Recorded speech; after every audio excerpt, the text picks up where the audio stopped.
no? Més que res perquè els diaris electrònics van molt bé i més ara que tothom té ordinador a la feina, tothom té ordinador a casa. Abans, fins i tot de posar-te a treballar, és fer un cop d'ull i, no sé, potser els economistes miran The Economist, el Financial Times i el que més els interessa, i cadascú fa una mica de criba, no?, dels diaris que més els interessa, i, bueno, és una visita ràpida. Però el fet, per exemple, d'anar al bar a fer un cafè i mirar el diari, crec que costarà molt que desaparegui aquest hàbit. Pot ser que a nivell de subscripcions, que això hi ha molts diaris que ja s'hi han notat, vagin baixant, però desaparèixer del tot no ho crec. És evident que el digital va guanyant paper. Bueno, valgui la paraula, però va guanyant pes, sí. Perquè també té subscripcions, no? Té un butlletí on potser la gent s'inscriu i poden rebre a l'email les titulars del dia, també. Sí, i Déu-n'hi-do les persones que tenim inscrites. Per donar-se d'alta al butlletí és només omplir un formulari donant el nom i l'adreça de correu, i això fa que tu al matí rebis al teu correu electrònic els titulars, per dir-ho d'alguna manera. És molt pràctic perquè la gent pot veure les notícies que li interessa i entrar-hi directament, però d'altra banda també ens és una mica perjudicial perquè hi ha gent que només llegint allò ja en té prou. Ja no entren directament al web, clar. Exacte, i ja no entren al diari. Però creiem que és un servei que hem d'oferir perquè hi ha gent que, bueno, no és que s'hagi de tenir molt de temps, perquè per llegir un sol article tampoc no hi has de dedicar moltes hores.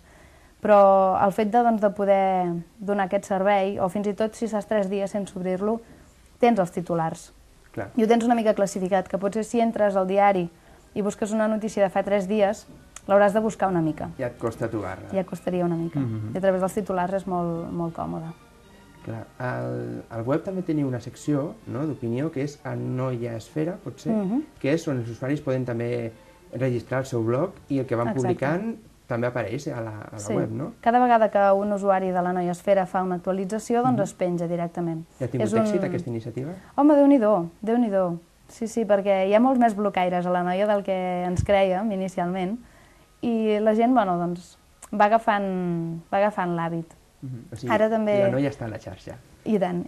A més, ara hem fet, bueno, fa temps ja, un grup d'amics al Facebook, que també va molt bé perquè hi ha gent que, primer que hi ha gent que està molt enganxada, però, per exemple, quan hi ha alguna notícia molt important, alguna entrevista molt interessant, o alguna novetat, alguna exclusiva, doncs pots fer un mailing amb la gent, no?, i que està més al corrent del diari.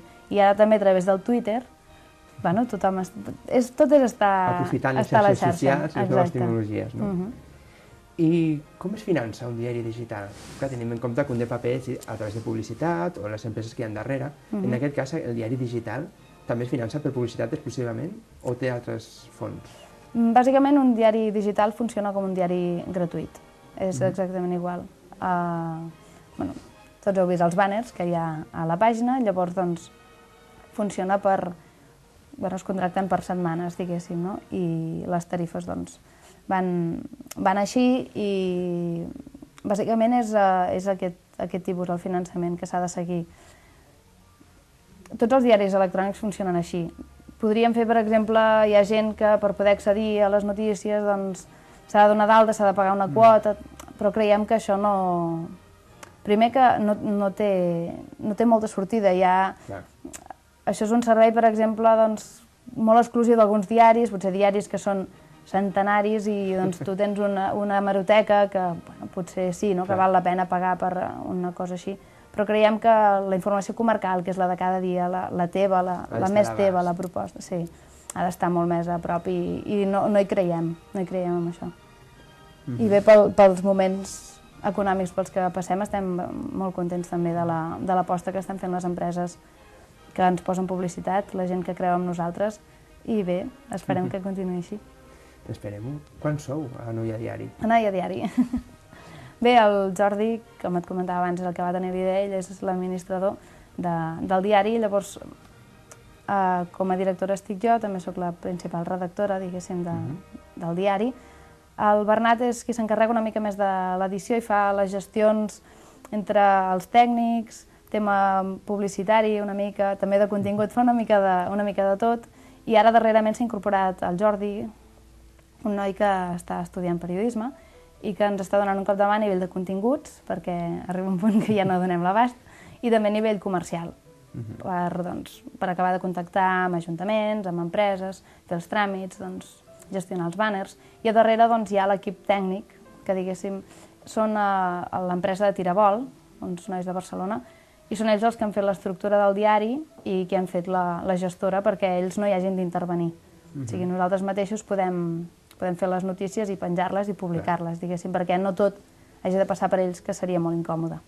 Ja han vist el que és noiadiari.cat, una iniciativa, jo trobo que és bastant original, que sigui exclusivament digital, d'aquí de la comarca.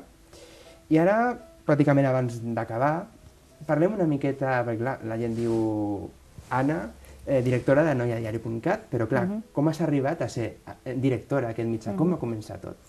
Tot va començar a la carrera de periodisme, suposo. I vaig anar a parar una mica, no sé com, però el cas és que vaig fer la carrera a l'Autònoma i just l'any que em vaig graduar, mentre feia la carrera vaig compaginar els estudis amb les pràctiques, que tothom en fa sempre, no? Sí. I vaig estar a Ràdio Balada, fèiem el programa Desconnecteu els mòbils, el dissabte al matí, que era bàsicament cultural i érem 4 companys de la facultat i ens ho vam passar molt bé durant bastant temps. També vaig estar a l'Enllaç, fent una mica el primer contacte amb la premsa local i comarcal. Sí. Però ja quan vaig acabar la carrera, doncs em van trucar d'Andorra i em van dir si volia anar cap allà. I, de fet, era una ràdio, Ràdio Valira. Tot i que no havia fet mai res de ràdio, vaig pensar, bueno... I vaig anar cap allà i molt bé. El primer mig any vaig ser redactora de Ràdio Valira i segona veu dels informatius, i després ja la meva companya va plegar i em va passar el relleu i vaig estar un any i una miqueta més sent cap d'informatius de Ràdio Valira, una bona experiència. Us he portat, de fet us n'he portat un parell, perquè els tingueu. És la primera i única element imprès que tenim de noiadiari.cat. És la proposta que vam fer aquest Sant Jordi. Mira, te'n deixo un. Es diu El Punt de Llibre, vam demanar amb 7 escriptors d'aquí a la comarca, que són la Teresa Roig, el Jordi Ferrer, la Mireia Rubio, en Joan Pinyol, la Maria Enric, el Pep Elias i l'Antoni Dalmau, que ens fessin un conte per trossos.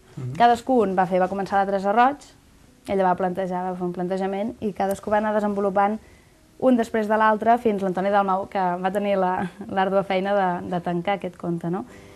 I el vam anomenar El Punt de Llibre, va ser el títol que li va donar la Teresa Roig, i això és el que vam repartir per Sant Jordi. No podíem repartir res com a diari perquè no teníem res, no? Llavors vam fer aquesta aposta i a partir d'aquí hi ha hagut bastanta gent que ha entrat al diari, gent que no el coneixia, gent que feia gràcia perquè gent que venia et deia «Ah, sí, jo el miro de tant en tant». I era molt maco, no? Aquesta manera també de posar la cara a la gent que ens podia posar la cara a nosaltres, no de dir «Ah, el feu vosaltres». I que a vegades això també... Sí. I bé, doncs us en porto un parell perquè el pugueu guardar. Doncs moltes gràcies. I ara, finalment, a qui t'agradaria que vingués aquí a Love Club a mantenir aquesta tertúlia, aquesta xerrada?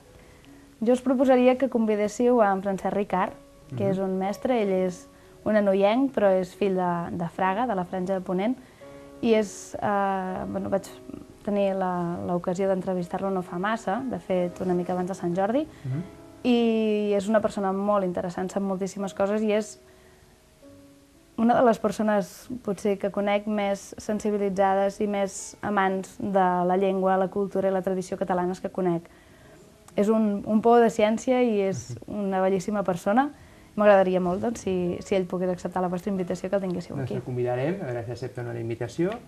Anna Marsal, moltes gràcies per ser aquí a Love Club, a Canal Català. Desitgem que vagi molt bé, com fins ara i més, el diari. Gràcies. I molta sort i ja ens tornarem a veure. Fins la propera. Merci.